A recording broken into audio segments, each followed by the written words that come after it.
Hello and welcome back to another episode of Chicago Sports HQ Chatter here on the Unscripted Guys Network. I'm your host, Dustin Reese, and to my left we have producer Jay McLovin. And on the bottom we have our special guest for today, Mr. Sam Wiederhaft. Sam has been the voice of the Myrtle Beach Pelicans the last couple of years, and I've had the pleasure to have him on the show a couple times. So Sam, thanks for hopping back on. Yeah, I appreciate you guys having me on, and excited to talk some Pelicans baseball from this past summer with you.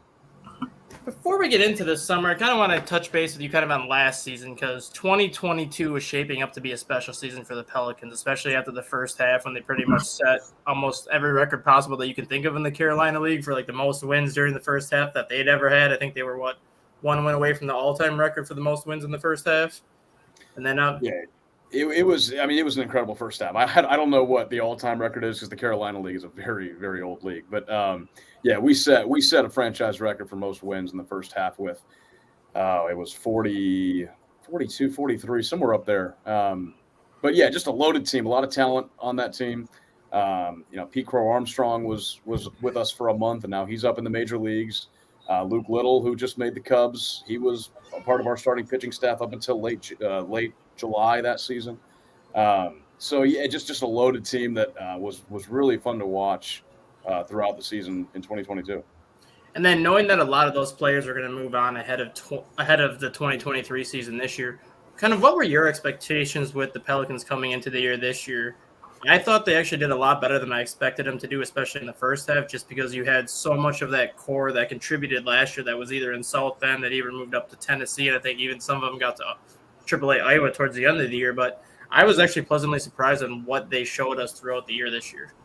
Yeah, that's the kind of difference, when I think about 2022 and 2023 were the expectations, because I knew that last year's team had a lot of them because we knew we were getting PCA, we knew we were getting Kevin Alcantara, we knew that James Triantos was coming here, and we knew those top prospects were going to be in Myrtle Beach for a long amount of time, and they were for the most part. So when that team won, it wasn't really all that surprising. This year's team, there were a lot more kind of questions in the air because we weren't really loaded as far as, top prospect guys, but we did have a lot of returning players from that second half of 2022. And a lot of our pitching staff remain the same, which is usually a good thing, right? When you get guys that have professional full season baseball experience and you get them coming back for another year, repeating the same level, typically you see a lot of improvements and a lot more success. And a lot of that happened for a lot of our guys this year. The pitching staff really toward May and June just really turned it on and put up some really good numbers. And we ended up with a really, really strong starting rotation in that first half. It was a slow start. We started 17-19, and then we win 22 of 28 games and win the first half again. So when this team won, it was a little bit more, surprising to me because I just didn't really expect the success that we did have in the first half. And then to carry it over in the second half and continue to be a winning team and continue to compete with some of the top teams, the Carolina League in that second half, I thought was really impressive. So, this season really kind of blew my mind and was just really fun to follow the progression of this group this year. And I think for me, that's kind of the biggest surprise I had too, because you look back at 2022, once you started seeing those promotions from the low A league to the high A league, and the Pelicans had to count on the people from like the ACL, it seemed like their level of play went down because obviously the ACL league is much different than when you start getting into that full season league. But this year, the players that they brought up from the ACL towards the end of the year, they actually carried the team offensively, especially the last 6 weeks of the season. I think that actually bodes well for the Cubs' future as a whole, too, because now you had people that had success in the short season league, and as soon as they were inserted right in the full season league, that success even got better. Yeah, I mean, the production we got in the second half was awesome, and that was something that we didn't really see last year, like you said. You know, the guys just weren't really ready for it at that point. But now, this year, I think about our 3 draft picks that we got in the lineup. Brett Bateman, Jonathan Long, and especially Brian Calmer, who really made a huge impact. Those guys had a short week or 2 stint in the complex league after being drafted, came right up here and, really proved how good they were and how much better than this level I think they were, especially, Brian Calmer. He had 10 home runs in a little over a month. That was just extremely impressive and ends up getting named the Carolina League Player of the Month for August. So he made a huge impact. Bateman, Long as well. And then the steps that our relievers took in the second half, I think about Angel Hernandez, a lefty out of the bullpen that had struggled a lot. May, June were tough months for him. Mm-hmm. The back half of July, he really turns things around, puts up incredible numbers through August, being our best bullpen arm toward the end of the year, and just really showed a lot of improvement. He was a guy that was with the 2022 Pelicans, won that first half title, was there most of all of last year, was here all of this year, and just showed a lot of improvement, and we'll take that momentum now into the offseason and most likely South Bend come next year. Let's kind of get into some of the players that were there this year. Obviously, I think the pitching is kind of what carried the Pelicans most of the first half, and then kind of the offense started to follow. And the Pelicans were definitely not short on pitching this year. Obviously, Nick Hull and Grant Kipp were kind of part of that rotation last year, but this year it was Cade Horton, who basically made his presence felt from day one, and he's gone right up to Double-A Tennessee and has emerged as the ace of that staff in just a month.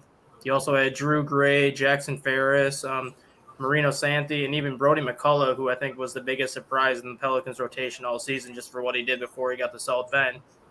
Of like the Jackson Ferris, Drew Gray, Cade Horton, and Brody McCullough, what was your thoughts on all 4 of those guys? And I guess, do you think any of those guys outside of Cade Horton, do you think are going to be on the big league club and making an impact in the future? Yeah, well, I mean, you mentioned a lot of big names there.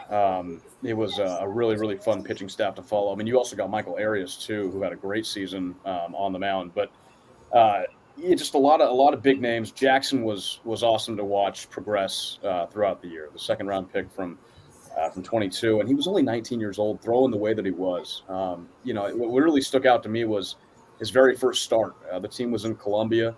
He goes out there and throws 3 innings. He faces 10 batters and strikes out 7 of them, and just wipes out everybody. He was mixing and matching his pitches. His fastball was very high velocity, and it was just fun to watch. And he was able to sustain that success throughout the season. Had a couple of hiccups, was able to work back, and really ended up having a successful first year in Myrtle Beach. Drew Gray also, they were on some, Jackson and Drew were on lower pitch limits, so we didn't really get to see them stretch out too far. But Drew had some solid outings. His first 3 outings in Myrtle Beach, didn't allow a single run through 9 innings. And he was working on a lot of his off-speed stuff to complement his fastball. And then just coming back from Tommy John, he had Tommy John in February of 2022, didn't pitch all of last year, comes here this year, and, was just able to up his workload throughout the season. And I think just his mentality kind of stuck out to me. He didn't really get too high, didn't get too low, was just very even keel. Brody McCullough was great to watch. His fastball was awesome, and he just knew how to pitch. That's the one thing that stuck out to me about Brody was his mentality. He was going to get you out no matter what it took. Just a bulldog on the mound is kind of what I used to say, and just had a lot of confidence out there. He was a really nice guy, but once he got on the mound, that mentality switched, and he just was able to enter a zone that I don't think everybody can enter. I mean, he just was able to lock in and focus. But I was really happy for Brody to enter the top 30 Cubs prospects by the end of the year, because I think he absolutely deserved it. His numbers were great, and just a workhorse. Able to do whatever it takes to get better. And then Grant Kipp and Nick Hull were 2 guys that we saw in Myrtle Beach at the end of 2022 that ended up really, really improving this year, especially Grant. I mean, Grant looked like a completely different pitcher after being signed as an undrafted free agent at the end of 2022, comes to Myrtle Beach for a few starts, and then pitches the whole first half for us and just was was awesome. He was an off-speed first guy, and his stuff was way better than what the single A level is used to. So he was able to blow guys away. So I mean, any of those guys, I think you'll see Jackson Ferris in a Cubs uniform in not too long. I mean, we'll see how long it takes, but putting him up to high A, and maybe we'll see those inning limits kind of get lessened a little bit so we can go longer in starts, and we'll see him go 5, maybe 6 innings. I think that'll be big for him. Drew's got some work to do, I think, with his off-speed pitches and just locating, but he's a guy that could also make it up there. So, I mean, it's just a lot of talent on the pitching staff this year, and it was just awesome to watch. And obviously, being that I cover the Cubs, so that's pretty much really the only minor league system that I follow. But every minor league system kind of develops pitchers a different way, especially at the lower level minor leagues. Are a lot of systems like the Cubs systems where they kind of keep their pitchers at like a 3-4 inning limit at the low A level, or are more organizations kind of different on how they do that? Because I've noticed that with the Cubs, especially even through Double A, like guys like Cade Horton and a lot of these top starters that the Cubs have are still not going past 4 innings once they get to Double A. Yeah, I think that's a big point of emphasis that I've seen fans talk about. I think every organization does it differently. I look at the Braves and I see like the Augusta Green Jackets who are in our league, and those guys, I think they had a guy go 7 innings this year. So I think other organizations let guys go longer. I don't know what the philosophy is behind it. I think the Cubs have done a really good job the past couple of years of developing pitching, so I'm not going to be the one to argue it because it seems to be working. But that's one thing I've gotten used to a lot of in the 3 years I've been with the Pelicans is starters aren't going to go longer than 5 innings. 5 innings is usually that cap of where they start getting into the bullpen. And I also think it's a way to see other guys out of the bullpen as well. Like, you take your starter out earlier, you get to see more arms in a ball game and kind of evaluate, different guys throughout a game. So other organizations do it differently. And I've seen guys do it. I've seen organizations do it like the Cubs do. It's just kind of just differs from organization to organization. So you said this is year 3 with the organization, and most people would kill to see 1 no-hitter in their lifetime, and you've seen now 3 the last 2 years? Yeah, it's been I guess it has been 3. Because Marino Santi threw a 5-inning no-hitter this year. So I mean, the rain came after 5 innings. The game was called, so still counts. That's what we're calling it. Yeah. Is every no-hitter, I guess, equally as exciting as an announcer, or are some more exciting than others depending on what all happens during the no-hitter? That's a good one, man. It's I think they're all exciting. Santi's kind of has an asterisk to it because, I mean, I didn't know that was going to be a no-hitter until the game was called like an hour and a half later. So, that was kind of different. But last year in 2022, we did have two combined no-hitters. And, the first one, I had never seen one before. So I just remember, gearing up, and by the 7th inning, you kind of put it on your radar that this could happen. And then by the 9th inning, you're just totally locked in. And then that second time it happened, I think I was more shocked because, how many times do you see, a team throw 2 combined no-hitters in the same season? I think that was just incredible. So, the 2 9-inning no-hitters I've gotten to call have both been really special and just, memorable in their own ways. Yeah, for me, it's always interesting to see combined no-hitters because it really does take a lot to have a combined no-hitter, right? I mean, you get your first pitcher, he's going X amount of innings, but if you already got a no-hitter at that point, he's already in his rhythm, everything's going along. But then I think the hard thing for me, and what makes the combined no-hitters for me a little bit more special is because you get guys coming in who are cold. I mean, they're not cold. I mean, they've been warming up, but they're here to take over this rhythm that you've established. They got to get their rhythm so that, and things like that. So to reestablish rhythms, that can, a lot of times that's where, the no-no goes down the toilet. But if you can pick that same, rhythm back up and continue with it, I mean, that's hard. That, for me, I've watched a lot of baseball. That's a hard thing to do. Yeah, it's a collective effort. I mean, you got to have everybody on it at the same time. And it really speaks to the catcher. It was Ethan Hearn for the Hitters last year for us. And he spent this whole year in High A South Bend, but from a catcher to go from this guy to this guy to this guy and kind of switch up game plans, but continue that success throughout the whole ball game is really impressive. So No, I'm right there with you. I mean, it's just it's a really fun thing to see, and it's fun when one pitcher does it. It's fun when 5 pitchers do it. It's just it's a really rare feat to be able to witness. Yeah, absolutely. Dustin, if you don't mind, I do have one other question for Sam. It has been widely within our collective group of podcasters. I have posed this question: what is the more important position? And then Dustin knows what I'm talking about. Is it catcher or is it the pitcher? Because in my opinion, I think it's the catcher, and it kind of goes what you just said a minute ago, where when you got a combined no-no, it really is kind of the catcher that keeps that rhythm or keeps that play calling going. But in your opinion, though, it has been argued that everybody says it's the pitcher. What, in your opinion, what do you think? It's a good question. I've never been asked that before. The catcher's the captain for a reason, right? You got to have leadership. You got to be able to talk to your pitchers and, control the entire infield. They're both very valuable positions. I just don't know if a catcher, if a pitcher comes in, he's got nothing, right? No stuff, nothing's working. A catcher can't fix that, and I think when you have a really good pitcher on the mound and maybe a less than average catcher, maybe that makes more of an impact. I don't know. That's a good question, but I will say the catchers that I have interacted with in Myrtle Beach have all been just really good guys and really strong leaders. That is a huge characteristic of the position. I think about this year we had a guy named Miguel Pabon who caught the most games for us this year. And, Miguel was a leader in the clubhouse, and his offensive stats weren't great, but his value wasn't all that. It was him being a good teammate. It was him, showing leadership when the team was down, just the little things and going out and talking to the pitchers and calming them down. So it's they're both huge positions, but I don't know. I think for the reason, if you get just a horrible pitcher coming out, I just don't think a catcher can fix that. So I'll go with the more important one, but hey, I mean, it's a baseball team, man. You got 9 really important positions. Hey, I'm not gonna lie.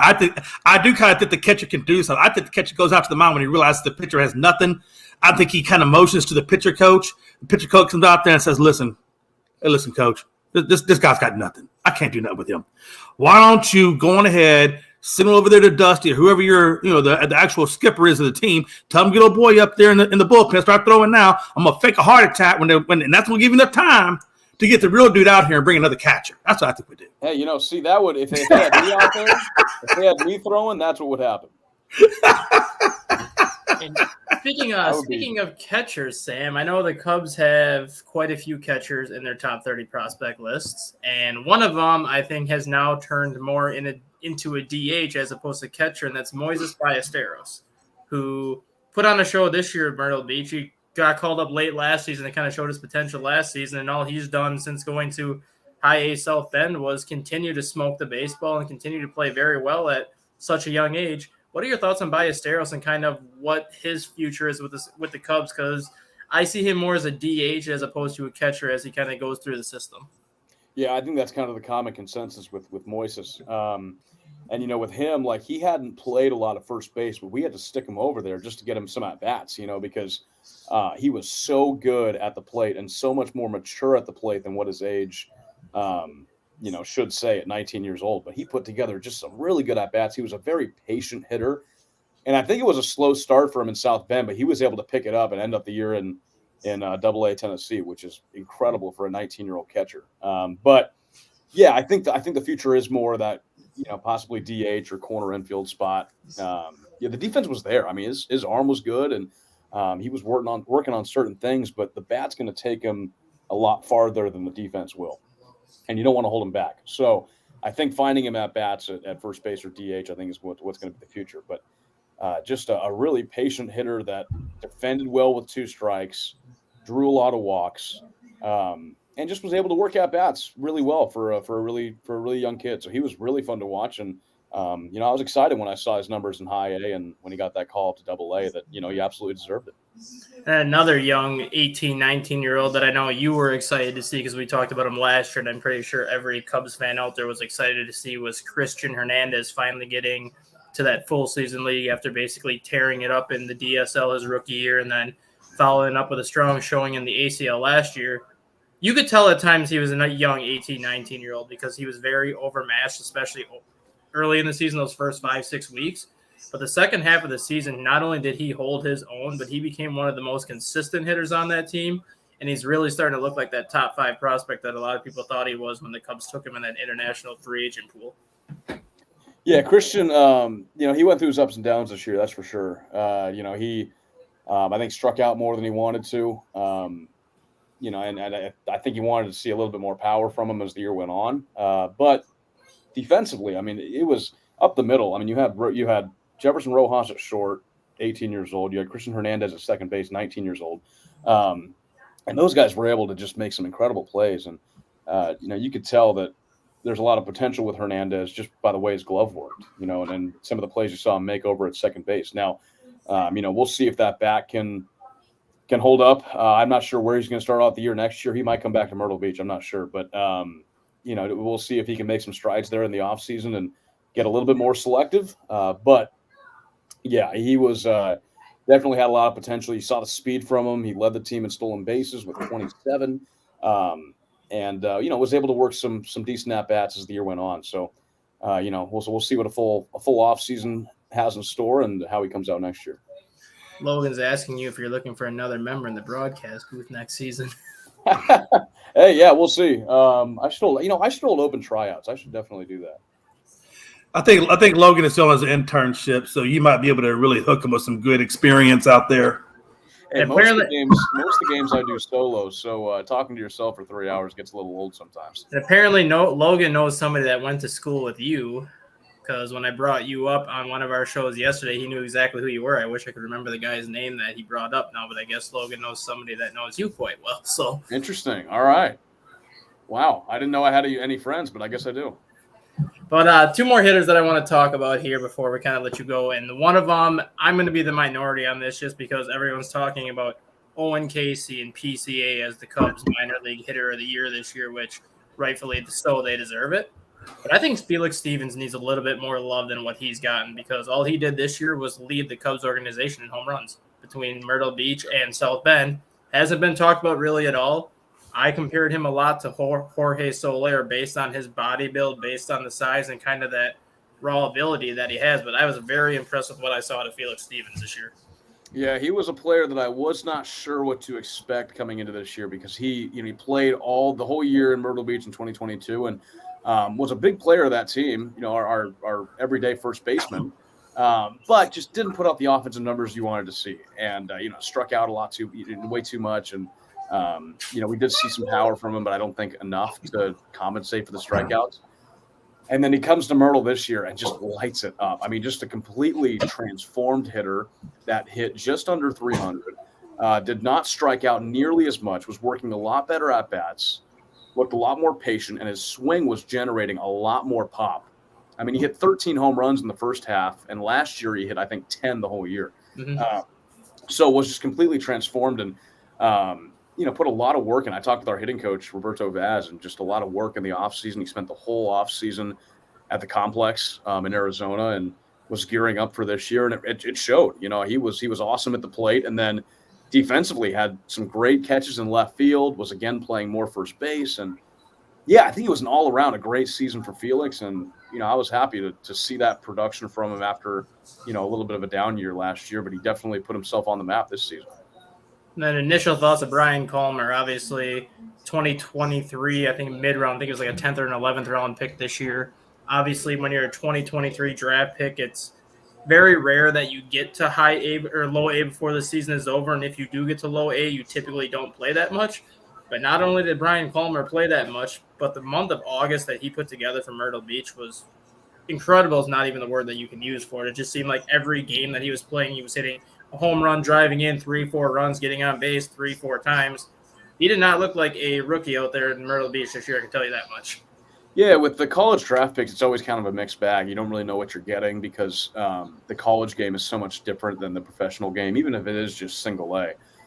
There's a lot of things that are different, and Brian was able to take that in stride and just adjust right away. And like you said, August was awesome for him. Ends up, I think he played 32 games, but held an OPS of over 1,000 and 10 home runs in that time. Just a ton of pop and I called it a ferocious swing because there was so much strength. with Calmer. He would just punish baseballs, from August all the way on through. So, yeah, he was able to make some quick adjustments, and was just really fun to watch for us. And expect him to be in High A next year, and we'll see if he can keep that up. But coming out of Gonzaga, a late round draft pick, 18th rounder, and he had transferred a few times. He started out at Arizona State and then went to a junior college and won National Junior College Player of the Year in 2022, and takes that to Gonzaga and keeps the good offensive numbers going. You're not really sure how that's going to translate to professional baseball, but for him, it was nothing. I mean, just a great transition, and ends up being one of the most impactful players of the season, even if he did spend a pretty short time here. And the last question I have for you is kind of like a two-part question. First, do you like the first and second half division championship rule in the minor leagues? Do you kind of wish they would just go with the straight, whoever has the best record at the end of the season wins the division, and then go wild cards after that? And then second, obviously being in the Carolina League, you pretty much just strictly play Carolina League teams. You kind of wish minor league baseball would branch out a little bit to give the Pelicans an opportunity to play other low A teams, or are you kind of just happy with just facing all Carolina League teams for pretty much the entire season? This is interesting. I've had a lot of mixed opinions about the way that the halves are structured, because that second half team is more than likely going to win the championship. Whoever, obviously it's a 4-team playoff. Yep. With us in the Carolina League, 2 teams in the North, 2 teams in the South. You got a first half, second half champion for both divisions, and more than likely it's going to be that second half team that beats the first half team in the division round, because that's the team that you're going in with. Which is what Charleston did to them the last 2 years. Yeah, exactly. And Charleston, Charleston was the worst Carolina League team in the first half, and then turns it around, ends up being the best Carolina League team, and they won the championship last night for the 3rd straight year. So it's interesting. I like how they compliment a team for being good in that first half, because everybody knows in minor league baseball, especially at single A, you're going to end up with a completely different team. So I like how that's recognized. But I don't know. I mean, if it were up to me, I might just do one championship series. I might just do winner of the South Division, winner of the North Division, play each other in the championship, call it a 3-game series, and call it the season. I just, because I don't know if you'd really need a divisional round to do that. Might as well just complement full season success. Like the Pelicans, we were the top team. We had the most wins in the Carolina League this year, the highest winning percentage. So we would have made the playoffs regardless. But, I don't know. It's fun. We got some playoff experience, and that's always good to get players those experiences. And it's just tough when you kind of know that second half team is going to have the edge, because that's the team they're going to the playoffs with. So I don't know, but it was a fun playoff experience for us this year, and just one game away from going to that championship. But to your second question, I just don't know if it's feasible. I know that I love the Carolina League because the teams are so close, and it only involves a few states, and the travel is really easy. And I just don't know if it's single A you'd want to complicate that. I like what they do in AAA when they have, at least they did it last year. I think they're doing it this year too, but they have the champions from both leagues and they go play in Las Vegas. I think that's pretty cool to be able to do that. Yeah, I just don't like how AAA does it, because this year you don't even have division winners in AAA. Yeah. So for the Iowa Cubs won their division the first half of the International League, but they don't even make the playoffs because Norfolk had a better record than them in the first half, so they technically are the first half champions, and they're from the East Division. And now Durham just won the second half champion, also from the East Division. So the 2 winners from the West Division don't even make the postseason because of how AAA decided to do the whole playoff format this year. Well, in that case, let's take away the divisions then and one league, and then because the divisions don't even matter. If you have a division champion in the first half, that's not even going to the playoffs. Yeah, you have 20 teams are in the International League now, and 10 teams are in the Pacific Coast League. So it's not even like an even playing field. So just make it one 30-team division and just be like, you play X amount of teams from the International League, you play X amount of teams from the Pacific League, and top 2 teams end of the year, go for it. Yeah, I mean, that'd be nice. And at the end of the day, it's minor league playoffs. Like I I kind of like the way that the Carolina League, it wasn't the Carolina League, it was the Low A East a couple of years ago in 21. Yeah. But what they did in that weird season was they just took, the full season champion from the South Division, the full season champion from the North Division, and they just played a best of 5 series. Maybe that's it. It's just I obviously I love getting players the experience, and I know that they need experience in high pressure games like that, and it's always fun to win a championship. And as a broadcaster, calling playoff games is awesome. I think it's great. Yeah. Just don't complicate it. I just don't overcomplicate it. It's single A, it's minor league playoffs. Just make it simple, get a champion out of it, and go into the offseason. That's my opinion on it. But it's fun regardless, and it's always fun to have a winning ball club. G, you got anything else for Sam? Yeah, I was just, so I know you guys are affiliated there with the Cubs. It's interesting to me. Like, I know when, with Savannah, they have so many, Savannah's, I guess, finances or ecosystem or whatever you want to call it. It's all based on so many things that I think when the Sand Gnats were playing originally, like I was telling you earlier on pre-show at Grayson Stadium, I remember I would go to their games, and it just may be a handful of people in the state. Like Savannah I don't think they ever really got behind that Sand Gnats team and really supported them. I think ultimately that's why the Mets wound up withdrawing that team out of Grayson Stadium. Probably with more or less finances. I'm assuming I've never been to a Pelicans game, but I'm assuming down in Myrtle Beach, you guys are drawing a pretty good crowd out there. Yeah, it's a huge part of everybody's vacation. Myrtle Beach is a huge vacation spot for a lot of people, and baseball is a huge part of what people want to do. So we do a really, really good job of capitalizing on that and, appealing to people that might not be from the area that are just visiting. But if you want to come watch a baseball game, we're here to show that, and we have a really good product that we want to show you. So it's really interesting being in this market because you have to appeal to both the tourists and the locals. And I think we do a really good job of splitting that up. And just had some great crowds throughout the season. Obviously opening night was a big night, but the 4th of July, we call it our red, white, and blue weekend. That's always a big hit. Absolutely.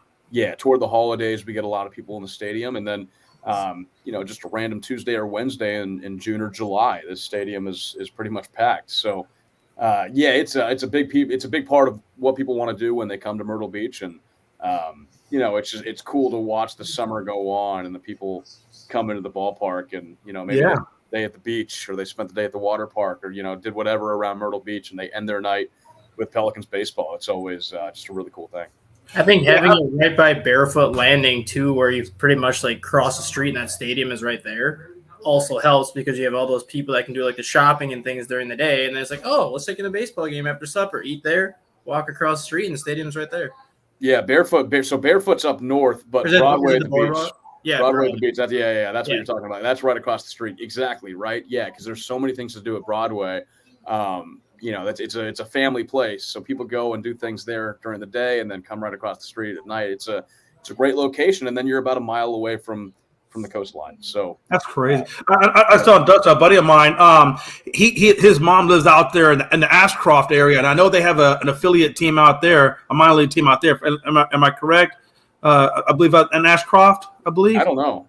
I've never heard of Ashcroft, so maybe you're going to educate me here. I have no idea. I want to say it's Ashcroft. I might be saying it wrong, but I know from what he was telling me. I know she's in Carolina, so I might be saying it wrong. But I know that the Carolina League though does get a whole lot of support, and I think that's a huge thing when you have a league that generates a lot of support. That really is good not only for the city, but it's also good for the clubs themselves, right? I mean, it's good.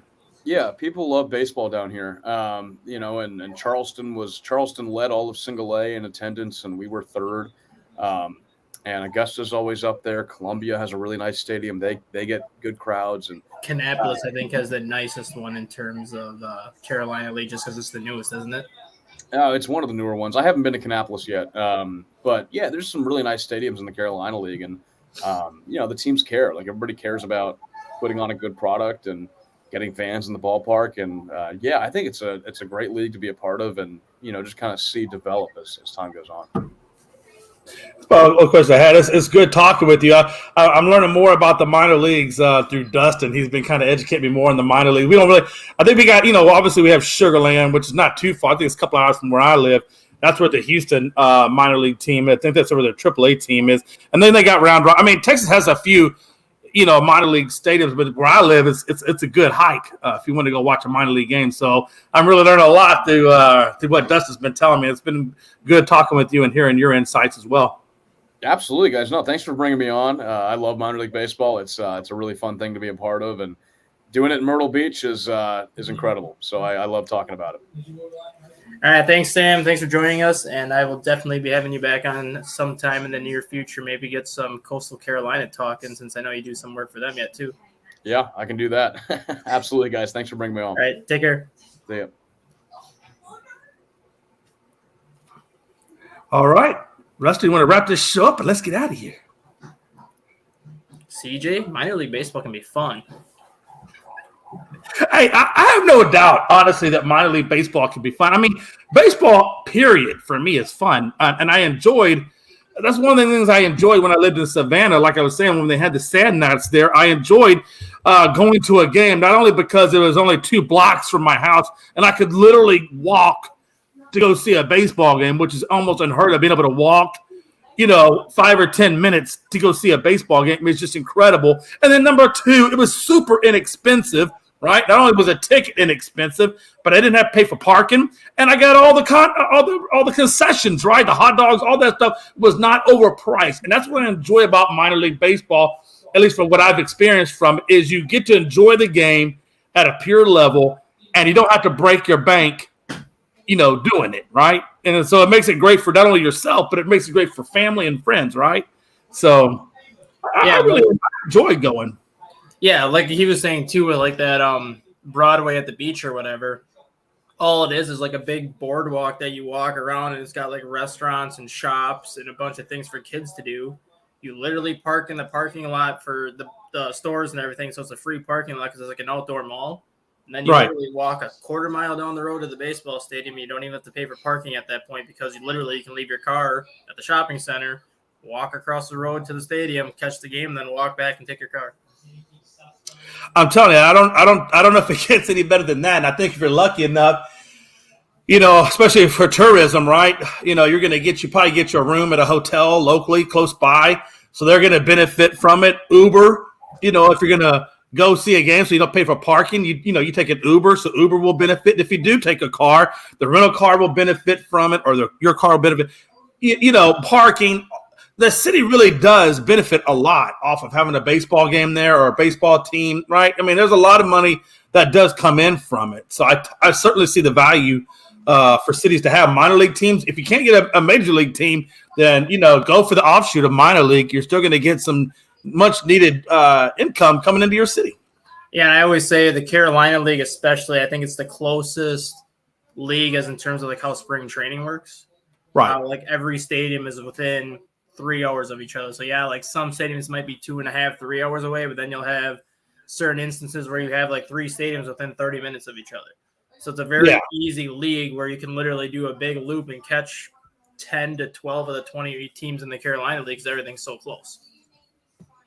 Yeah, that's incredible. I mean, to have that much access to baseball, especially in one state, gives you, like you said, proximity is close and things like that. So if you like baseball, and again, I think the biggest benefit of minor league baseball is the cost to the person or the fan, right?